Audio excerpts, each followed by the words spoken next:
À 8h moins 10, bienvenue à bord si vous nous rejoignez, c'est le cas de le dire, parce qu'aujourd'hui, dans Nous, Paysans, notre opération spéciale France Télévisions à laquelle nous participons, pour mettre en valeur, vous le savez, les terroirs, nos territoires et surtout celles et ceux qui nous nourrissent et qui travaillent la terre. Ce matin, direction la côte atlantique, la Loire-Atlantique, le port du Croisic très précisément, où Loïc Ballet nous attend pour nous parler d'agriculture sous une forme bien sûr différente. Loïc avec toute l'équipe de Télématin. Salut Loïc, on vous envie d'être sur l'eau ce matin. Ah bah oui, regardez Laurent, on n'est pas bien là. Alors aujourd'hui, on a essayé de rendre hommage à celles et ceux qui, été comme hiver, matin et soir, sur les côtes de la Manche, de la Bretagne, de l'Atlantique, de la Méditerranée, se lèvent et affrontent les éléments. On parle d'agriculteurs de la mer, tout simplement parce qu'eux aussi travaillent avec Dame Nature comme les agriculteurs de la terre. Alors, si nous sommes ici, c'est parce qu'on va honorer les 20 000 conchiliculteurs, 20 000 emplois qui sont dans la filière. Ça, c'est la filière conchiliculture, ce sont ceux qui élèvent, qui produisent des coquillages. Alors, la France est le deuxième producteur, juste derrière l'Espagne, on ne leur en veut pas, mais quand même, nous sommes le premier producteur en France d'huîtres fraîches. Nous sommes aussi les premiers consommateurs, mais si nous sommes venus ici au Croisic, c'est parce qu'il y a des coques. Regardez, elles sont là, c'est la capitale du coq. Ici, c'est le premier port producteur de coques, mais attention, aujourd'hui, on ne va pas parler de coques, on va parler de moules. Eh oui. Donc, des mytiliculteurs qui n'ont pas leur moule sur un pieu, forcément.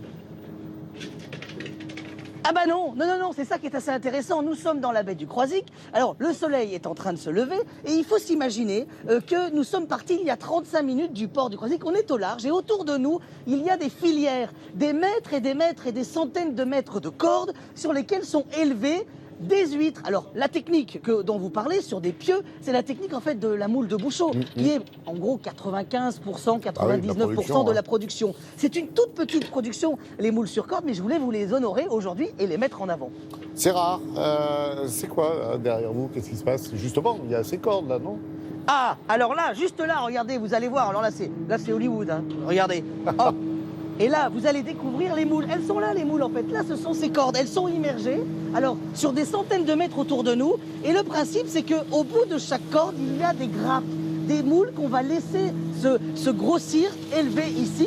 Et ce qui est assez intéressant, c'est que cette moule ici ne va pas subir la marée. Donc, elle va ne pas être un coup à sec, un coup sous l'eau. Au contraire, comme elle reste constamment immergée, comme nous sommes au large, elle va grossir beaucoup plus vite et elle sera beaucoup plus charnue. Et ça, c'est intéressant. C'est une technique assez ancienne, mais qui a fait beaucoup ses preuves. En gros, on va dire que 65 000 tonnes sont produites en France autour de la filière moule, on va dire en France. Et là, il y a 5 000 tonnes qui sont produites de cette manière-là. Ils sont très peu de producteurs, en fait. Je ne sais pas si j'ai bonne mémoire, mais il me semble que ce n'est pas la période des moules en ce moment, au mois de mars. Là.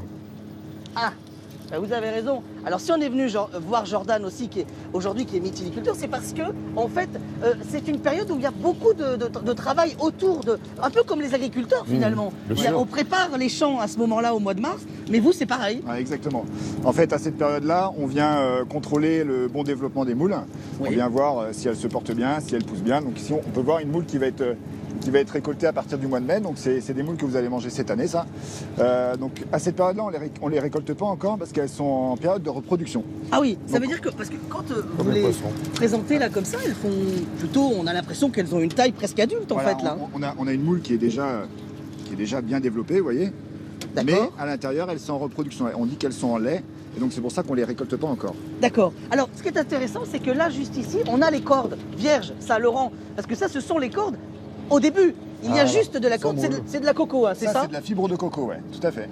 Voilà. Juste, qu'est-ce qu'on vient faire là, à ce moment-là, avec ces cordes-là? Alors, à cette période de l'année, on va venir mettre ces structures de captage à l'eau, au moment où il y a la laitance dans l'eau, pour que les larves de moules viennent se fixer sur le support en coco. Ah oui, elles font toutes seules les choses, elles en fait. Toutes seules, ouais. C'est pas vous qui allez les prendre une par une. Non, on a un métier de feignant, nous. Donc ça se fait tout seul, elles viennent sur le support en fibre de coco. Et une fois que la moule est captée, on attend un petit peu qu'elle se développe. Et une fois qu'elle est assez développée, on vient la mettre sur les structures d'élevage finales. D'accord. Ça veut dire qu'en gros, la moule qu'on voit là, on va pouvoir elle sera chez nous dans notre cuisine dans combien de temps à peu près? Celle-ci dans 3 mois à peu près.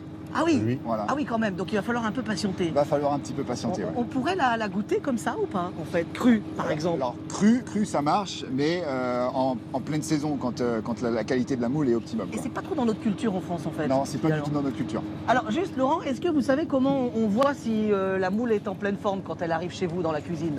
Bah, on lui pose la question tout simplement. Hein. Oui, on peut lui poser la question, c'est vrai aussi. Mais en fait, alors, la particularité, c'est que pour tous les coquillages, souvent, comme une huître, il faut qu'elle soit fermée. C'est ça, Tout à en fait, gros. Hein. exactement. Il faut qu'elle soit fermée quand elle arrive chez vous. Comme Parce les que portes. ces coquillages sont normalement habitués à la marée, et que, en gros, quand la marée baisse, ils sont à l'air libre, et là, ils se referment. Là, c'est l'inverse. Sur la moule de bouche, cette moule-là de filière, de corde, elle n'a pas l'habitude. Donc, elle va peut-être bâiller, elle va peut-être s'ouvrir. Ce qu'il faut juste faire, c'est, avec son doigt, toucher, et si elle se referme, comme la coquille Saint-Jacques, par exemple, ça veut dire qu'elle est en bonne santé. Voilà. Il faut qu'elle soit vivante, voilà, entre autres. Ah, merci à tous les deux.